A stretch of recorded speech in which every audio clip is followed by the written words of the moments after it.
Hello and welcome back to Broadside Gaming with me, Zug, and today we're taking a look at the Ogryn. So, it's been a while since I've done an Ogryn video, and let's take a look at what we're using. So, we've gone with the Brunts Basher Mark 3B Bully Club and the Lorenzo Mark 5 Kickback.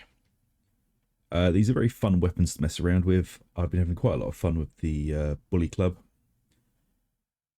And the kickback is it's the big one-shot shotgun, to be honest. Pretty easy to use, decent range on it, and hits like an absolute truck. And the Brunts Basher, so you can use any variant of this you fancy. I like the Basher Mark 3B, but there are several others you can use. The Brunt Special, the Brunt Basher, which we just saw. Or where's the third one? Brunt's Pride. They all have slightly different attack patterns. I just tend to prefer the Brunt's Basher because it's more predictable. We'll just show you what the original one's attack pattern looks like if you haven't seen it before. It's the third attack for me why I don't use it too often. That's why I tend to prefer using the Basher instead of the Special.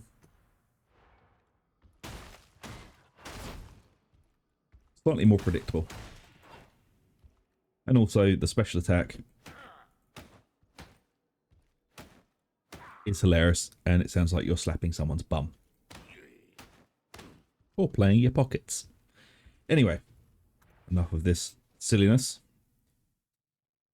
I'm using Infested and Crit on it at the moment, but you'd probably want to go for Carapace and Flak as your perks. Blessings, I've found Thrust and Thunderous to be the best. Thrust because this is mostly a heavy attack build, so it works really nicely with it. And Thunderous because 15% brittleness on hit lasting 5 seconds. Brittleness is basically rending with more steps, but also it's team wide. So whereas rending only affects you, brittleness is a debuff that your entire team can profit from. So, and this is just every hit. So 15% brittleness, which works out to 15% damage, because it's just brittleness is rending. Rending basically works out to 1% rending is 1% damage. So you're just applying a 15% damage increase debuff to everything you hit. And for the kickback, I've gone with Unyielding and Maniac, just for a bit of boss damage and being able to snipe specials. And for blessings, these aren't particularly what I would go for. Punishing Fire and Full Bore, they're alright, but you'd probably want to go for Blaze Away and Inspiring Barrage. As for the curios, I'm currently running Toughness with plus Toughness, plus Health and Combat Ability Regeneration. And then 2 Health curios with Max Health, Max Toughness, and Combat Ability Regeneration on them. Apart from this one, which is wrong, I need to re-roll to get the Combat Ability Regeneration. Just gives you you can charge around a lot more. And charging is good because charging gives bleed stacks, and bleed stacks give us a damage reduction. It's somewhere here in the tree. And as for the tree, we're going to be going down here on the left for Furious, Best Defense, Smash 'em, Heavyweight, and Linchpin. We're picking up Bombs Away, stop them up. So this is even more damaging debuffs you're putting on them. Then we're taking Slam for impact bonus on melee attacks. Then Indomitable for a charge. Replenish toughness with every enemy hit, and then applying 5 stacks of bleed to all enemies hit by your charge. Then we're taking Crunch for 40% damage bonus and 40% impact bonus to your fully charged melee attacks. This isn't just a heavy attack, this all has to be a fully charged melee attack. So you won't always be able to get this off, but when you do, it's quite nice. Batter, inflict 4 stacks of bleed on heavy attacks. You will be heavy attacking mostly, but don't feel like you can't light attack if you need to control a horde, because you can. Then Bonebreaker's Aura, 10% heavy melee attack damage for you and allies in coherency. And Delight in Destruction, 10% damage resistance per bleeding enemy in melee range, stack 6 times. This is why we want to put those bleeds on. And then Dominant for 15% rending for 10 seconds on elite kill. This is why the kickback will be very good for this. It will help you snipe elites and specials to get that lovely, lovely rending debuff. And then we're going to go through the middle for toughness boost. Get stuck in. Bruiser. 5% combat ability reduction when you and ally in coherency kill an elite enemy. This will help you charge around a lot more. We're not taking payback or attention seeker because, well, it's not a tanking build. It's melee DPS. And then won't give in, 20% damage reduction for each knockdown or incapacitated ally within 20 meters. This will help you if things go all to hell during the run. We're not taking no pushover either because we're not bothering with attention seeker. And then we come down here for feel no pain, strongest and toughest. So feel no pain is a really good way of just stacking a hell of a lot of defense on a build. So you are blessed with 10 stacks of feel no pain. Each stack grants 2.5% toughness replenishment and 2.5% damage reduction. Taking health damage removes 1 stack. Stacks are restored every 6 seconds, but pushing enemies restores 1 stack of feel no pain, so you want to be pushing. So we're still not taking no pushover for that, it's just not worth it. And then toughest, feel no pain grants 2.5% toughness replenishment per stack. So this is on top of the 2.5, so you're getting 5% toughness replenishment per stack, along with your general toughness here. We aren't taking toughness regeneration just yet, but we may roll that off in the future just to see how it works together. But at the moment, just base defense is pretty much what we're going for, and cooldown reduction on abilities. So this middle tree here is what's going to make us very, very tanky. I know we're giving up 15% damage reduction while charging melee attacks and, you know, heavy hitter and all that sort of thing.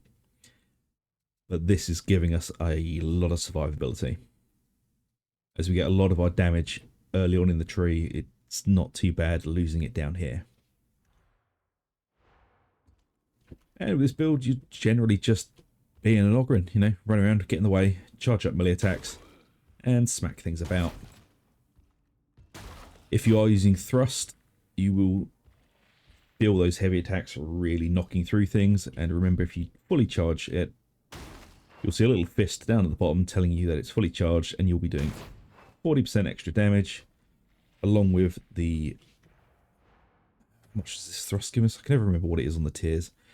15, 30, 40... so you're doing 85% more damage on a fully charged heavy attack with thrust and crunch.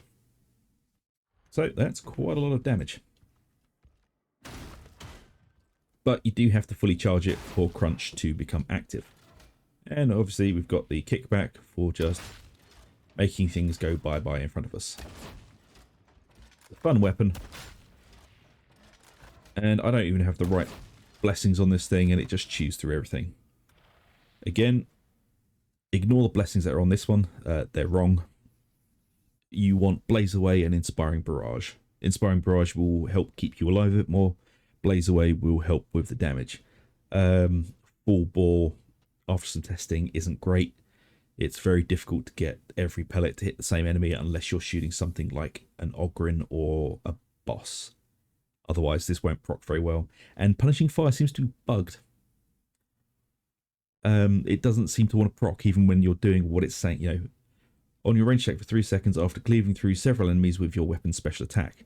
It doesn't seem to proc very often, so don't use it. Blaze Away and Inspiring Barrage are what you really want to go for. And if you don't like thrust on the Billy Club, you can switch that out for Skull Crusher. Target receives 1 to 4 stacks of +5 damage if already staggered, lasts 5 seconds. Skullbreaker Crusher is really good.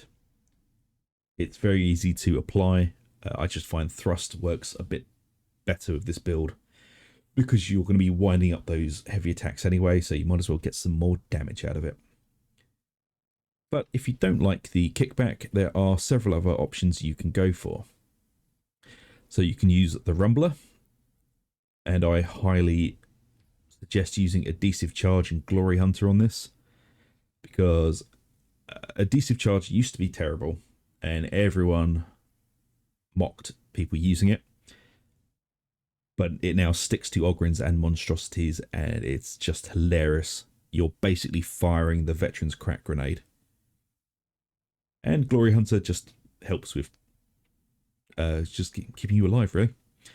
And then there's the Grenade Gauntlet. A very funny weapon. I really like it. I've gone for unarmored and flak just to help clear out hordes. Pinpoint targeting is quite good if you're trying to snipe something, and blaze away, something not many people talk about.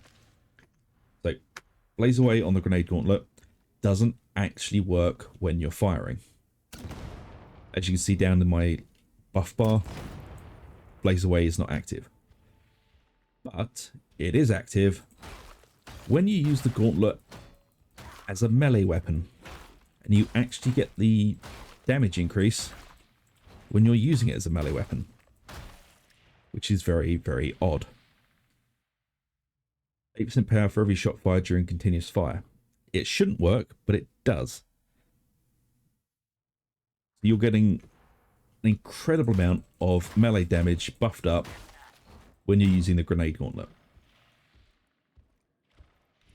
So, you know, it's always worth knowing. And also the Grenade Gauntlet has the funny special attack of shooting Ogryns. Like that. But pinpoint targeting is quite good as well, just for stacking up a bit more damage when you're trying to aim and snipe things down. All of the weapons are very usable in this build. You can basically pick what you like. You can even use a Ripper gun if you want to.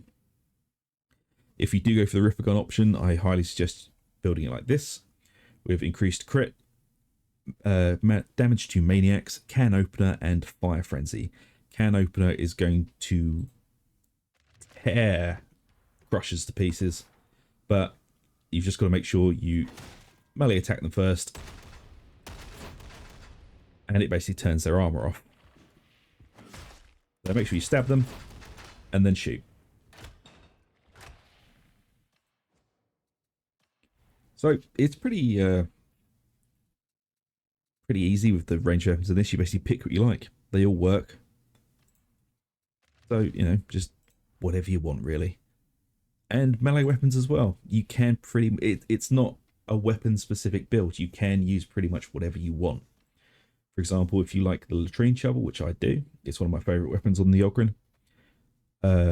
Weak spot damage, flak armor, skull crusher, and thrust. This is what I've been using mostly on damnation and heroic missions. You can even use the bull butcher with slaughter and confident strikes. Unarmored and maniac damage is usually pretty good. It's very good for cleaving through hordes. And as I said, you've got also the bully clubs or the power mauls. I don't have a decent power maul, so I can't really advise you on how to build that at the moment. But there are some nice energized buffs that when you activate it, it does more damage. So yeah, feel free to use whatever weapon you like. It's mostly just down to the talents of this build. And I hope you guys like it. And if you do, please like, subscribe, hit that little bell for notifications. It really does help us out. And I'll see you for the next video. So until then, take it easy, and I will see you later.